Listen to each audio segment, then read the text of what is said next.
My name is Justin, and this is Lab 3, the distance dependency of a magnetic bar. In introduction, our objective is we want to measure the on and off distance dependency of a magnetic field due to a bar magnet. The main fundamental principles involved is the Biot-Savart law, and the results that we attain at the end of this lab is that the magnitude of mu equals to 2.56 ampere meters squared, and n equals to negative 2.435. The Biot-Savart law calculates the magnetic field P, and there are three variations that we use in this lab. The first variation helps us to find the magnitude of the magnetic field on axis, and the second variation helps us to find the magnetic field anywhere around the bar magnet. And then the third variation helps us to find the distance dependency equation that we can use to plot a graph. The first step in this lab is to locate the sensor. On the bottom left, I slid the phone until I found the maximum X and the minimum Y component, and then placed the tape on that location. On the right, I did this exact same thing but I found the maximum Y and the minimum X component, and placed the tape along that location. Where those two tapes intersect is where the sensor is located.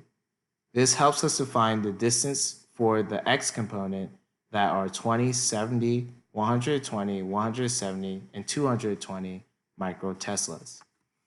On the bottom right, you can see my averages of the distances. We use these averages to plot our graph.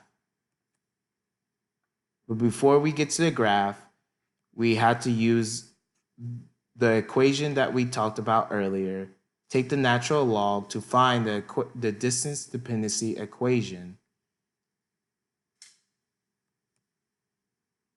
And this showcased this graph here, which n is the slope of this graph, this downward sloping graph, which confirms that the magnetic field decreases as distance increases. But the n is close to the expected n of -3. So the steps on finding mu, we also use the same equation used for the distance dependency equation. And we set this equation equal to k, and then we plug k in to find mu, which is 2.56 ampere meters squared. Here's a look on my data of the off axis. First, I found on axis where the magnitude of the magnetic field is 100.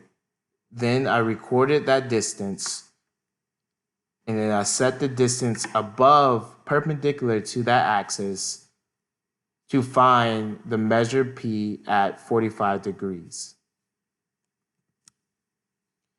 And here's a look at my code.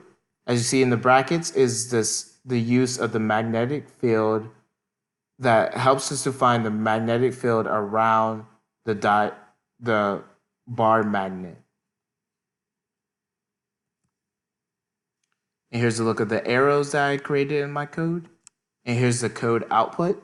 And the orange is the magnetic field on axis, and the cyan is the magnetic field perpendicular to the axis, and the green is the magnetic field 45 degrees from the axis.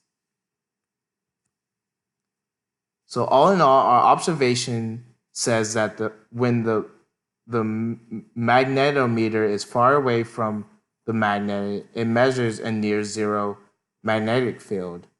And then as the magnetic meter moves closer to the magnetic, the measured X component of the magnetic field increases.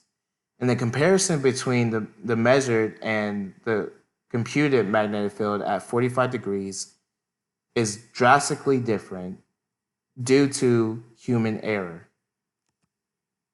So additional questions that I have that is showcased here. The distance dependency will not be closer to the expected n of the -3 and the measured and the computed magnetic field will have a greater differences, and the magnitude of the magnetic field will be twice as strong. Thus, it will have a greater distance of attraction. In conclusion, I talked about the magnetic field at a given location decreases as distance increase, and the formula that I use isn't limited to calculating on or off axis magnetic field, but all around the magnetic bar.